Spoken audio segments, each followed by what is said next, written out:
Mahanadi serial இன்னைக்கான எபிசோடில் பசுபதியோட பையன் அதுக்கப்புறம் கிருஷ்ணா 2 பேருமே பேசிக்கிட்டு இருக்கதை நம்ம விஜய் வந்து பார்த்துடுறாரு.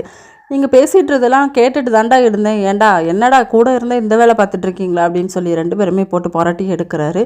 அவங்க 2 பேருமே விஜய் வந்து தள்ளி விட்டுட்டு ஓடிடுறாங்க. நேராக வீட்டுக்கு வர்றாரு. ஸ்வெட் ஆகின உடனே நம்ம காவேரி கேட்குறாங்க, என்னங்க ஆச்சு உங்களுக்கு அப்படின்னு சொல்லி. இல்லை, வண்டியில் வந்து ஏசி ஒர்க் ஆகலை, வெளியே வந்து மிஸ்ட்டு ரொம்ப அதிகமாக இருக்குது, யாருமே வெளியே போக வேண்டாம், கதவை லாக் பண்ணிவிட்டு வீட்டிலே இருந்துக்கோங்க அப்படின்னு சொல்லிட்டு. ஆனால் காவேரி வந்து நாங்கள் கொடைக்கானல் குளிரே பார்த்துட்டோம், இதெல்லாம் பெரிய குளிரா அப்படின்னு சொல்லும்போது கங்கா சொல்கிறாங்க, ஏண்டி அவர் சொல்கிறத சரின்னு சொன்னால் தான் உனக்கு என்ன, இனிமேல் நம்ம தூங்க தானே போகிறோம் அப்படின்னு சொல்லி. அதுக்கப்புறம் நிவினுக்கு கால் பண்ணி பேசிக்கிட்டு இருக்காரு. நிவினையும் வர சொல்லிடுறாரு. நிவின் வந்துடுறாங்க.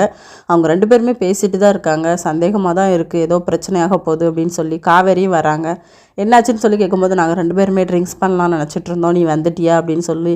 இல்லைங்க, கன்ஸ்ட்ரக்ஷன் வேலை நடக்குதுல்ல, அங்கே சரியாக வேலை நடக்கவே இல்லை, நம்ம கிருஷ்ணாவை வந்து கொஞ்சம் வார்ன் பண்ணணும் அப்படிங்கிற மாதிரி சொல்லிக்கிட்டு இருக்காங்க. இன்னொரு பக்கம் கிருஷ்ணா வந்து அவங்க அம்மாவுக்கு கால் பண்ணி, அம்மா விஜய் வந்து பார்த்துட்டாரு நானும் பசுபதி பையனும் பேசுகிறத, அதனால் நீங்கள் வந்து பொருளெல்லாம் அள்ளிட்டு வந்துடுங்க அப்படின்னு சொல்லி. அவங்களும் ஐயோ நம்ம உண்மை தெரிஞ்சு போச்சு அப்படின்னு சொல்லி பதட்டத்தில் எல்லாத்தையுமே அள்ளி வச்சுட்டு கிளம்புறாங்க. இதோட இன்னைக்கான எபிசோட் முடியுது.